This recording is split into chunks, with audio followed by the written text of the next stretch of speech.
everyone, and welcome to another episode of Parenting Issues, where we talk about the joys and challenges of raising kids in today's world. I'm your host, Nicole Brody, and today we're diving into a topic that's crucial for many families: executive functioning skills in kids and teens. Helping your child develop these skills can have a huge impact on their success, both in school and, of course, in life. So, our guest today is Emily, an educational consultant who specializes in ADHD and executive functioning support for kids and teens. She also provides valuable strategies for parents to help their children build these essential skills. So, Emily, welcome to the show. Thank you. I'm so excited to be here and to discuss this really important topic. And of course, we are thrilled to have you. So, Emily, executive functioning skills often sounds like a term that only applies to adults, right? But how would you define them in a way that makes sense for parents? And why are they so important for children and teens? That's a great question. Executive functioning skills are the skills that help us execute tasks, as you might guess from that term. They're essentially the brain's management system. We can think of them as our brain's air traffic control tower. Here's what I mean by that. Our brains are bombarded with information every second. Our executive function skills are responsible for deciding how to prioritize, remember, process, and organize that information. They involve things like time management, organization, task initiation, emotional regulation, sustained attention, working memory, and flexible thinking. So that's a lot of skills right there. These skills are critical for navigating everyday tasks, from getting ready for school in the morning to managing homework and social interactions. Amazing. So that really puts it into perspective. And kids and teens with ADHD or those who struggle in school, definitely, I have a daughter. I think all my kids have ADHD. So I know firsthand that kids with ADHD have difficulty with these skills, right? Yes, exactly. Kids with ADHD and other learning challenges often have trouble with executive functioning. But even kids without these challenges can benefit from learning and strengthening these skills. It's also really important to recognize that the prefrontal cortex of the brain, where executive functions skills reside, doesn't fully develop until around the age of 25. And sometimes that can be even later. But Wow. instead of waiting for our children to turn 25, as we might be tempted to do, we can support them as parents in practicing these skills in developmentally appropriate ways as they learn to manage life more effectively. Wonderful. And I just ask a quick question. So, with do you find that with children that or teens that have ADHD, do you find that also the parents perhaps have ADHD? So it's kind of like they haven't learned these skills, so it's a bit of a mess. Everyone's trying to organize something. Is that something that you see? I think that is very accurate. I think there's a lot of genetic components to all of this, but it's also what we're learning by raising our children and what they're learning from us. I myself would say I have ADHD, not diagnosed until I was an adult, but now I see that coming out in my children as well. So, sometimes it's sort of silly that this is my job, is to provide this executive functioning support, but it's because I need that support myself. And by having to learn it and take it on in my own life, it's helped me be able to better articulate what we need to help our children do, as both a coach and when I was a teacher. So I think it's really important for us to recognize that these are really important skills, but they're tricky for a lot of us. Yeah, definitely. And for parents listening, it sounds like there's really a huge benefit in learning how to support these skills at home, right? Absolutely. And the good news is these skills can be learned and strengthened with the right guidance and support from both parents and educators. And do you find, I just thinking about it, right? I'm just thinking about my own kids with ADHD and myself, and also my husband. It's just a great little ADHD family we have. How long do you see it taking to adopt these skills in your clients or when you're coaching? Do you find it that it's a hard transition? Because ADHD is quite, it's difficult. Right. And every child and adult presents differently with ADHD. We have hyperactive ADHD and also some children aren't hyperactive, but they just really struggle with the attention aspect of it. So it really depends on the child and also their maturity. I know a lot of research has shown that boys develop these executive function skills later than girls. Mhm. I think a lot of us would nod our heads in agreement to that. Mhm. So again, it really depends on the child, and every child is going to have some areas of strength and some areas of weaknesses. So one thing I always do when I'm coaching is I give a little bit of a survey where children can actually assess themselves on determining which skills are their strengths and which ones they need to work more on. So some children might be really great at organization, but they really struggle with emotional regulation or with flexible thinking. And then other children might be really strong in those skills, but they have a really tough time with sustained attention. So it really depends on what skill the child is struggling with, and then that really impacts how long it will take for them to develop it. But if we're having them practice over and over again, and if we're modeling it for them ourselves and keep redirecting their attention to the skill itself, instead of making it seem like it's something that they should just be born with, because then a lot of children will just feel like, oh, I'll never get this, I'm not smart. We don't want Mhm. them to feel that way. We want them to realize that these are all skills that we have to really practice and learn, just like athletic skills. They Mhm. only come out with practice. And if there's someone listening now and they're wondering, how do I identify my child if they have ADHD or if they're just messy? Are there some, is there something you can share if someone is thinking, well, I don't even know if my child has ADHD, how do I identify that? Do you have any kind of anything for the listeners on that? Sure. I mean, that would again be a question for a psychologist, or Mhm, your mhm, school psychologist can direct you in finding that help. There are a lot of online surveys that you can do to just get a ballpark idea. mhm. I also have a survey that I can share with people. It's available on my website. You can sign up for it. That will walk you through the executive function skill survey. This is not a diagnostic Mhm. tool, but it can give you some ideas for areas that might need a little bit more guidance. Amazing. I think it is really important for parents to very carefully assess this, because the more information you have, the better you're going to be able to support your child.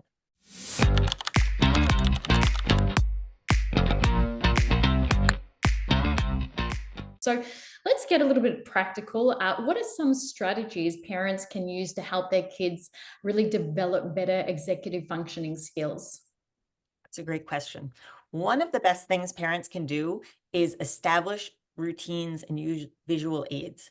For example, having a morning or evening checklist can help kids remember what tasks they need to complete without constant reminders for parents. Breaking tasks down into smaller steps is another great strategy, especially for kids who get overwhelmed easily. Wonderful. So that's such a helpful tip. Thank you so much. And making things like perhaps brushing teeth, packing a backpack, and getting dressed more structured can really make a difference, right? Yes, when kids rely on a structured routine, it helps them feel more in control, and it reduces that anxiety around decision making. And another thing parents can do is use timers or alarms to help kids manage time better. It gives them a clear sense of how long tasks should take and helps them transition between activities instead of just relying on the parent to do that transitioning for them. Oh, wonderful. Okay, so do you recommend just, for example, brushing the teeth? You just say, okay, kids, I'm putting on the timer for a minute. Is that as simple as that? Yes, definitely. And there are a lot of visual timers. You can find apps on your phone or your iPad. There's the time timer, which is a really great actual physical timer that shows the time in visual uh, code on the clock, so that the child will be able to really picture how long they actually have, so that they can really process it and plan their time effectively. And Wow. encouraging independence is huge. So letting kids take the lead on organizing their schoolwork, for example, helps them develop problem solving skills. And when they struggle, instead of us stepping in right away, ask them questions to guide them toward a solution on their own. Wonderful. And something like the backpack is, do you encourage children with ADHD to do it the night before, or is it more a process of actually enabling them to manage time in the morning? What Yes, is the strategy here? I need to know. I think that's really key, that they have to have that chance to really practice this.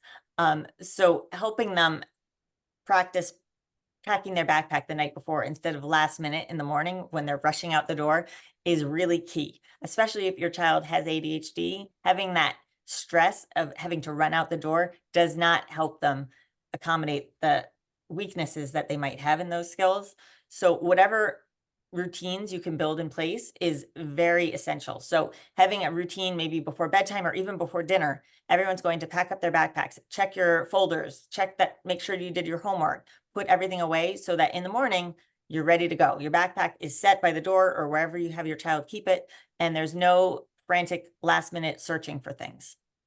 Amazing. And do you feel that because of these changes in these skills and routines and boundaries, that perhaps children at school or kindergarten, they may act or feel different to than if they were rushing? And do you think it affects their in their school environment?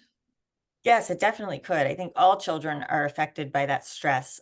So the more we can help them learn how to accommodate that, the more comfortable and stronger they'll be in school and at home. So it's really key. Now, resistance is really completely normal, especially when kids are adjusting to something new. So if this is something new that we're introducing to them, it's not surprising that they might be a little resistant. They might be saying, "Oh, mom, dad, this isn't how I do things." So I always encourage parents to involve their kids in this process, ask them what they think would work for them, and let them have some input, whether that's at home or at school. That gives kids the ownership over their routines and makes them more likely to stick with it. And then positive reinforcement and rewards, like earning privileges, can also really help motivate them. Wonderful. And what else can parents do to support their kids? So, if a child is really struggling with executive functioning skills, then and it's really impacting their school performance, their relationships, or their emotional well-being in a significant way, then it might be time to reach out for additional support from either an educational consultant, your child's teacher, or a therapist who specializes in executive functioning skills.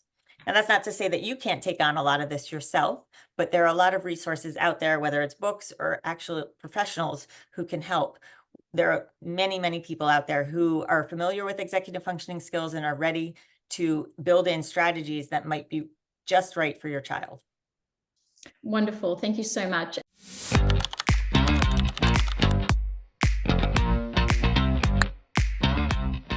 Before we continue with more strategies, amazing strategies, and I hope everyone has their pen and paper, I want to take a quick moment to personally recommend an app that's been an absolute game changer for many parents, Levelty.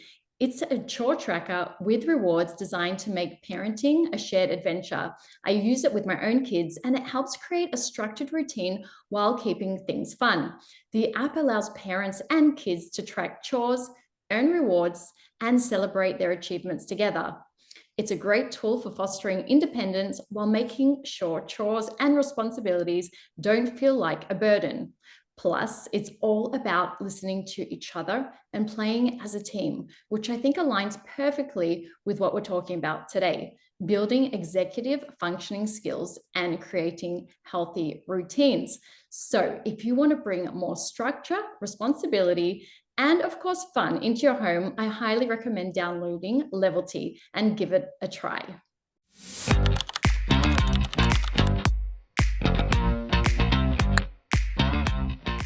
So, Emily, let's talk a little bit about the challenges parents face, and what if kids resist to these new routines or strategies, and how can parents approach that? Because I think it's really easy to say things like, okay, just make sure, I know I've experienced this, pack your bag in the evening and everything will be okay. And then you're telling your child to do that, and they're challenging you. They don't want to do it. Or actually, with ADHD, I'll do it later. I'll do it in a minute. First, I'm going to have dinner. And then it doesn't happen. And then it becomes a bit of I guess, a frustration for the parent. So tell us some strategies of how us parents can really make sure that these work.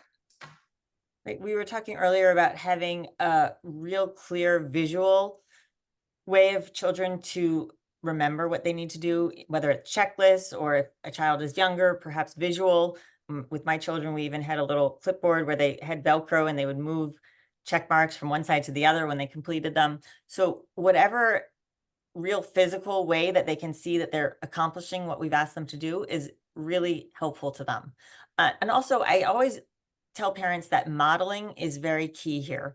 Our children don't really think about these skills. They're kind of invisible skills that we don't talk about. We don't have to talk to them about how it's really hard for mom to pay attention or it's hard for mom to keep organized. But when we do say these things, like sometimes I'll say, I'm a little stressed out because my desk is a mess and I think I'm going to really sit down and try to figure out how I can organize it so I can find things more easily. And then your child is watching you do that. Then that becomes something that they see and they start to see that maybe they need to do that themselves. So whenever I organize my desk, my daughter starts organizing her bedroom and it really works. It goes down the chain. So whatever modeling we can do is key, and making it as fun as possible. Like if it's a young child, silly songs while you clean up, or making silly jokes about having to pay attention. Sometimes we'll say, oh, my brain feels really scrambled. It's having a hard time focusing. Making it a light and fun activity is much better than making it like a punishment, saying, oh, you never pay attention. Why can't you focus? That doesn't help at all. But if it becomes something fun and that's more enticing, that goes a long way. Wonderful. I love what you said about putting on music, maybe making it, really fun, putting on loud music, maybe your child's favorite music at any age, right? Whether they're a little bit little or bigger. Amazing. I'm going to try that one. And before I move on, I wanted to ask a little bit about environment. So do you think that the environment that your child is in is affecting their ADHD? So if it's super messy or unorganized or things like that, do you think it makes it a little bit more challenging for them as well? I'm so glad you're asking that, because that is the conversation that my husband and I have almost every day, because Shoot. we are by nature a very cluttered, messy family, which is, I will point at the ADHD as the culprit for that. But it makes it very difficult to function when you just look around and it's just total chaos everywhere you see. And it makes you feel chaotic in your brain, which is not what we need at all. Nobody needs that, especially people with ADHD. So as clean of surfaces we can get, I think the better, which is something I struggle with all the time. But I'm really making a point of putting a lot of attention to that as the school year starts, because it's always, we have to restart all these processes, all these routines. So, doing things like having the routine to everybody when you get home from school, where do you put your things? How do we make sure this area by the door or your desk is clean and not cluttered? And then talking about why you need to do that. Like, what does it feel like when your desk is a pile of papers that just looks like a mountain? You can't climb that mountain. But what does your desk feel like when it's a nice, clean surface that's ready for you to sit down and do whatever work you need to do? That feels much better. So helping children really recognize the difference between mess and clean is really key here, so that they start to really embody it and see the value of it. Wonderful. And so speaking about that, if you're in an environment where everyone has a bit of ADHD, right, and it runs in the family, let's say, do you think maybe then it's not just the child, maybe making this like a family fun event, like today is Saturday, we're going to spend the morning, doing a bit of organization, and instead of just making it about your children, perhaps bringing in the whole family? Do you think that could help a little bit in showing them that everyone is going to do it together? Yes, I think that's a brilliant idea. And that's something that we do in my family, because otherwise children see being told to clean their room is like a punishment, right? It's like, oh, why does mom always tell me to do this on the weekend? But if instead it's a whole project that all of us get on board with, and then maybe we even say, oh, when we really get our house clean, then maybe we can have a pizza party or a movie night. I love that. That's some incentive there too. But if it's a family project that we're all involved in, then it's not at all a punishment. It's something that we're doing together. The fun music or silly dances can always help. Yeah, wonderful. And I guess if you want your child to be organized and they're watching the parents not organized, then it's sending mixed messages. And so doing it as a family, I think, sounds fun and really something that they can accomplish together. So you made really amazing points, and making kids and and the parents, part of the process can really shift their mindset for resistance, from resistance to cooperation. But when should parents seek more professional help, and how can they know if it's time for that extra support? So nothing's working, these things that we've discussed, putting the music on, doing it as a family, it's not working. So maybe someone's listening and saying, well, I've done all that, so am I a failure, or is there a next step that I can go to? I think there's always a next step if you feel like you need it. There's nothing wrong with getting an assessment of your child or speaking with a expert. So even your child's teacher or guidance counselor can be a good first step. And then reaching out to executive function support consultants or therapists who specialize in executive functioning skills can be very, very helpful. Even if it's not somebody who's going to ultimately work with your child, it might just give you a ballpark for what they need to work on. Yeah, amazing. And do you have any perhaps ways for them to know before this stage of signs perhaps that it's not working? I mean, at what point, well, what point do we know when we need that extra help? Like how long should parents wait to go into the next step? Because I think a lot of us want to do it ourselves, but what is the point where you feel, okay, you've done it for X amount of time, now you need probably a bit of support, and that's okay as well, right? It's not the parents' fault, it's just Right. that extra support. How long do you think parents should be pushing without any results, let's say? Right. That's a good question. Because again, this really comes down to the age and the maturity of the child. Obviously, we wouldn't expect a 3-year-old to not have temper tantrums. That goes with the age, right? But if a 15-year-old is still having temper tantrums, then we might be thinking, okay, this child needs some emotional regulation support. So you have to really play it by ear based on the child, their maturity, and their age. School teachers and counselors can be very helpful for flagging areas where your child might really need support, or they might just say, no, this is really typical for this grade. And it's not surprising, they'll get there eventually, but it doesn't harm to reach out for getting extra support and assessment. I love that. And I think actually something that you mentioned there is really important. It depends on the age. A 2 or 3-year-old is going to definitely adopt those different things, in a different way to a 15-year-old.